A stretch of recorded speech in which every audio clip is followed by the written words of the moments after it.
Nós vamos agora conversar com o economista e advogado Alessandro Azzoni, justamente sobre essa medida. Azzoni, obrigado pela gentileza de atender aí a Jovem Pan.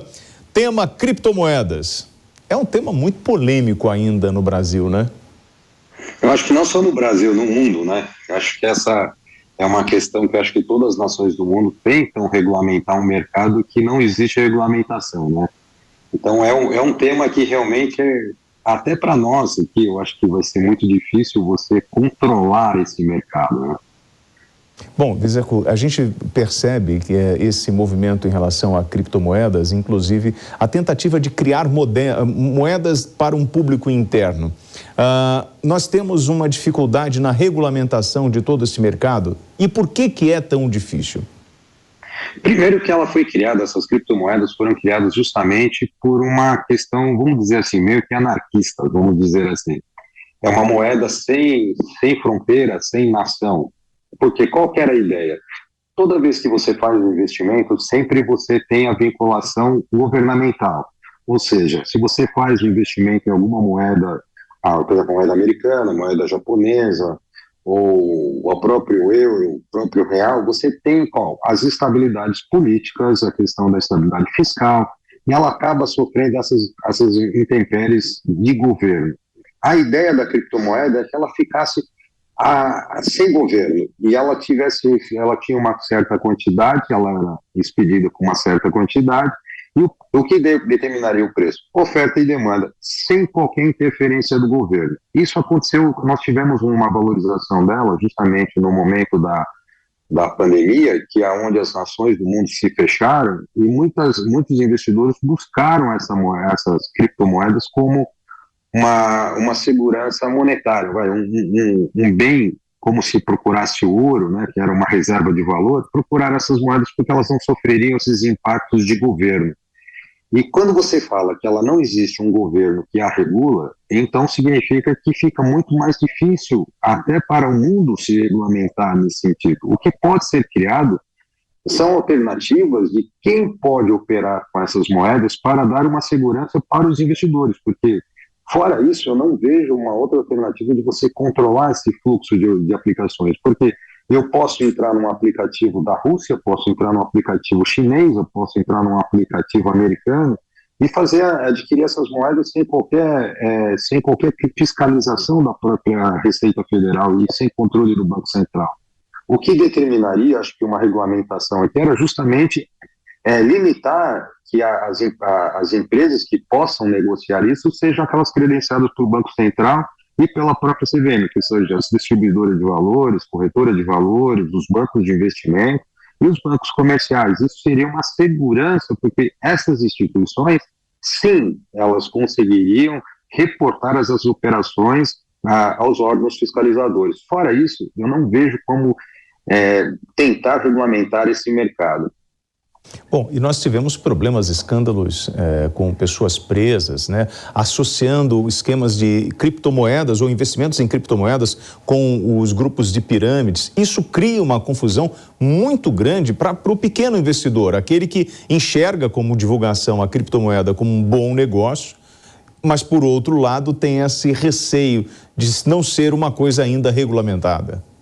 Exatamente, William. Eu sempre quando eu comentei sobre criptomoeda, eu sempre aconselhava os investidores a procurarem instituições que existiam credenciamento na própria Comissão de Valores Imobiliários, porque é expedido não só a fiscalização, a comissão faz essa verificação, esse controle do mercado financeiro, mas o Banco Central também dá uma carta patente. O que é uma carta patente? É uma autorização para uma corretora, uma autorização para uma distribuidora de títulos de valores imobiliários, uma autorização para os bancos de investimento. E o que acontece? Essas autorizações são depósitos, praticamente, de alguns milhões. Acho que, se não me engano, acho que uma distribuidora são 20 milhões e assim por diante. São valores que são dados. E essas instituições garantem, pelo menos, uma certa segurança para que o investidor faça essas aplicações. Quando ocorreram essas questões das pirâmides, qualquer empresa que montava um aplicativo de celular, eu vi várias que não tinham nem capital social equivalente. Ela tinha nas suas chamadas 16 milhões de negociações, 17, 30, 70 milhões de negociações, e o capital social dela era 10 mil reais. Então, você já via que esse mercado requer uma certa disciplina pelo próprio investidor. O investidor é um mercado extremamente interessante, tem grandes oportunidades dependendo da época. Existem várias criptomoedas que existem um ganho efetivo, só que você tem que ter uma segurança de quem está te vendendo. E o pior de tudo, William, é que as pessoas que entraram nessas pirâmides, elas tinham que chamar outros investidores. E essas pessoas, a partir do momento que elas chamavam outros investidores para entrar nesse investimento, elas respondem pelo mesmo crime. Então, ao mesmo crime que a empresa que fez esse golpe, aquele que trouxe um investidor para compor esse investimento, ela responde igual. Então, a responsabilização vai ser a mesma. Então, eu acho que essa questão do governo, do próprio Congresso Nacional regulamentar isso, eu acho que é para garantir uma segurança da operação e de quem vai ser esses players que vão operar nesse mercado para evitar essas fraudes justamente para esses pequenos investidores. Eu lembro da Polícia Federal no Paraná que prendeu o rei do Bitcoin, né? Só em fraudes envolvendo simulações de negociações em criptomoedas era algo em torno de 1,5 bilhão de reais. Um esquema fraudulento, inclusive esse senhor foi preso, e a gente realmente precisa regulamentar isso até para proteger essas pessoas, Fernando. Ou as pessoas que investem e acabam caindo em golpes. Seu microfone, Fernando, está desligado.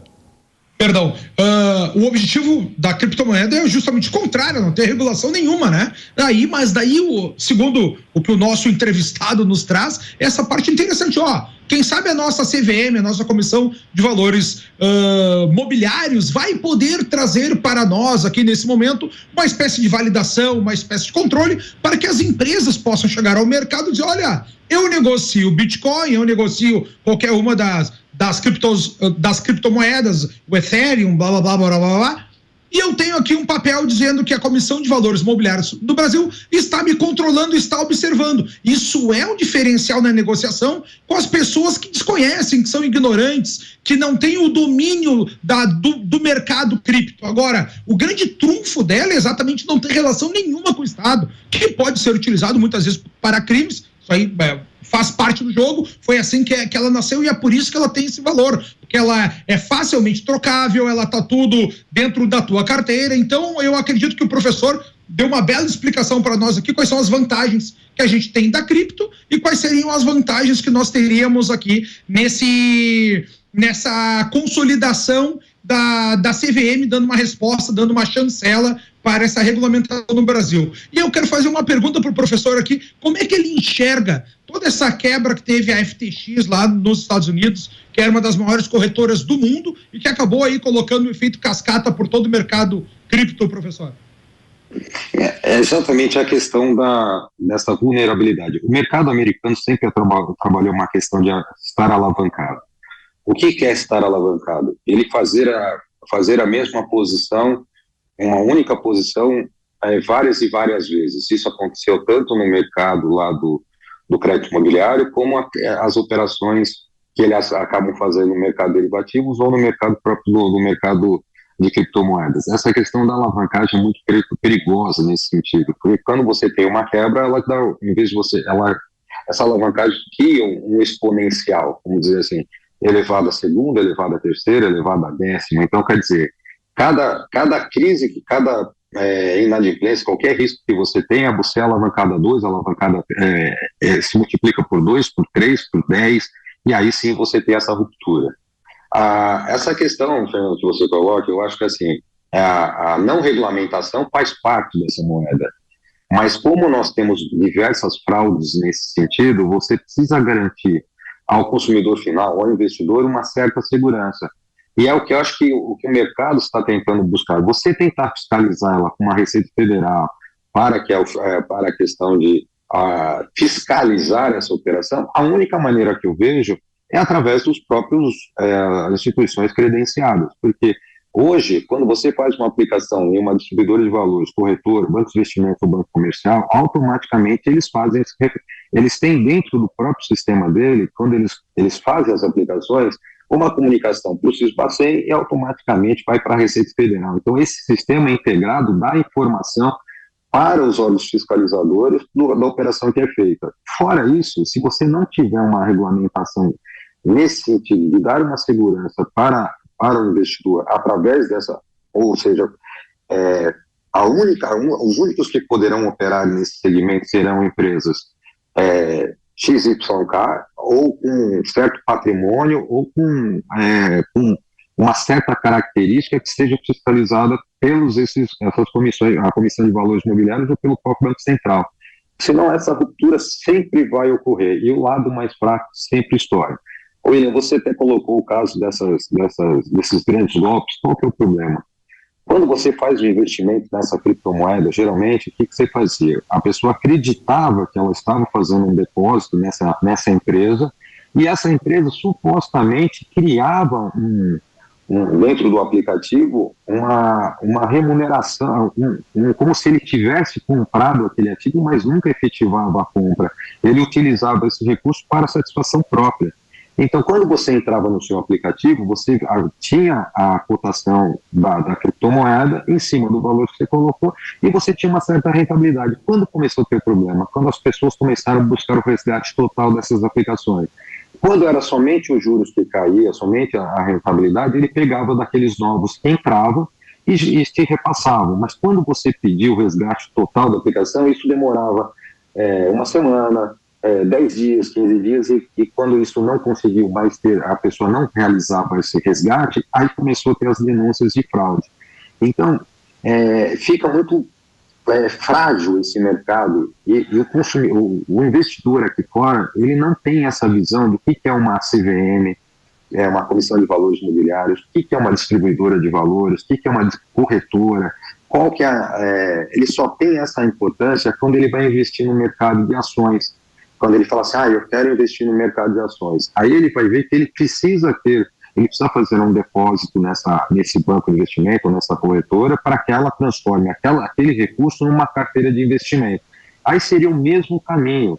Então, quando você faz o aporte nessas instituições, por trás dela, tem uma certa fiscalização e uma certa autorização do Banco Central, da própria CVM, que garante que essa instituição funcione. Sim. E evitaria justamente essas questões dessas rupturas, como aconteceu nos Estados Unidos, como aconteceu aqui em diversas pirâmides. Para a gente finalizar, quando esses esquemas surgiram, os investidores, ou melhor, a empresa, ela falava o seguinte, olha, você tem 10% de rentabilidade ao mês nesses esquemas, né, de corrupção. E as pessoas, muita gente, às vezes por falta de informação, acabou investindo o dinheiro ali, vendendo casa, carro, enfim. Hoje, dentro do mercado financeiro, a gente consegue imaginar um tipo de investimento de retorno financeiro em torno de quantos por cento? O que é a realidade hoje para o investidor? Primeiro, William, a própria CVM, ela proíbe qualquer determinação de investimento garantido. Ou seja, 10% de rendimento sobre uma determinada aplicação, isso é impossível no nosso mercado. A própria CVM coloca alguns benchmarks. Ou seja, o que é um benchmark? É uma marca, ela marca qual é um índice, por exemplo. Eu vou fazer um investimento em CDI, ou seja, a taxa Selic, 100% da Selic, ou 150% da Selic, ou 200% da Selic. Ou seja, o que vai dar dessa rentabilidade é quanto vai dar a Selic e quanto ela consegue alavancar sobre isso. Mesma coisa, um fundo de ações. Olha, nosso fundo é um fundo agressivo, ele paga 150% do Ibovespa, ou seja, o que o índice da Bolsa der, ela vai dar 50% a mais da rentabilidade por causa da carteira de investimento que ela está fazendo.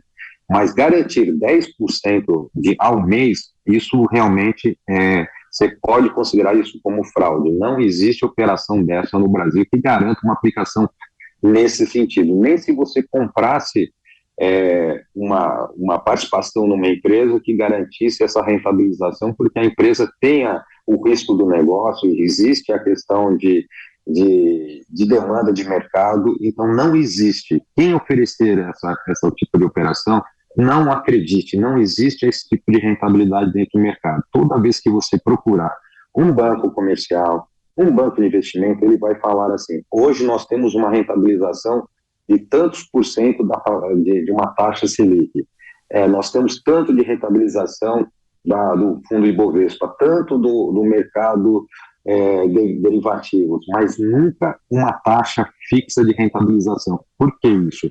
Porque isso depende de oferta e demanda, depende das ações governamentais. Nós vimos, por exemplo, cada vez que a gente tenta mexer na questão do teto de gastos, a bolsa oscila para baixo, o dólar sobe. Então, toda vez que tem uma crise fiscal, isso acaba afetando. Quando nós tivemos aquela questão da cobertura da guerra, nós tivemos completamente um cenário internacional sendo afetado nesse sentido. Então, são coisas que você não pode garantir uma aplicação de 10%, porque tem essas variáveis macroeconômicas que são impossíveis de você prever naquele exato momento. Então, um investidor que estiver sendo procurado com uma oferta dessa, não acredite, isso não existe, a própria CVM não autoriza. Nos microfones da Jovem Pan, o economista e advogado Alessandro Azzoni, muito obrigado pela gentileza do bate-papo e todos os seus esclarecimentos. Uma boa noite para o senhor. Boa noite, William. É sempre um prazer. Boa noite, Fernando. Prazer conhecê-la.